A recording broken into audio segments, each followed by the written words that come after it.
Saat kita bersedih, saat kita berduka, ubat dia kembali kepada Allah, datang kepada Allah. Apa pun masalah yang kita lalui dalam hidup, ubat dia kembali kepada Allah. Apa perkara yang tak pernah selesai dalam hidup kita, ubat dia kembali kepada Allah. Apa perkara yang kita lalui dalam hidup kita, ubat dia kembali kepada Allah dan terus kembali kepada Allah.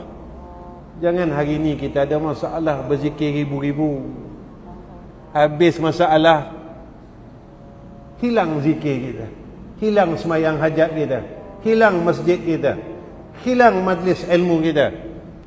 Jangan kita buat macam tu dalam hidup ni. Janganlah. Tuhan kita Allah, Nabi kita Muhammad sallallahu alaihi wasallam. Jangan persendakan Tuhan, jangan permainkan Nabi. Janganlah begitu. Berulang-ulang kali kita buat perkara itu. Berulang-ulang kali dalam hidup kita permain-mainkan Tuhan kita. Kita persendakan Nabi kita.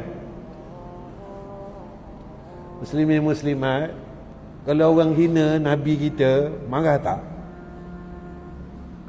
Orang hina Tuhan kita, orang hina Allah Ta'ala, marah tak? Marah tak? Tapi kita hina Tuhan kita, kita permainkan Tuhan kita.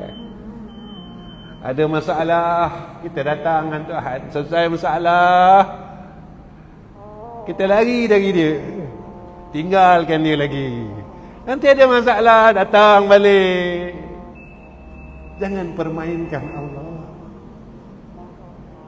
Kerana sampai satu masa kita akan menyesal dengan penuh penyesalan.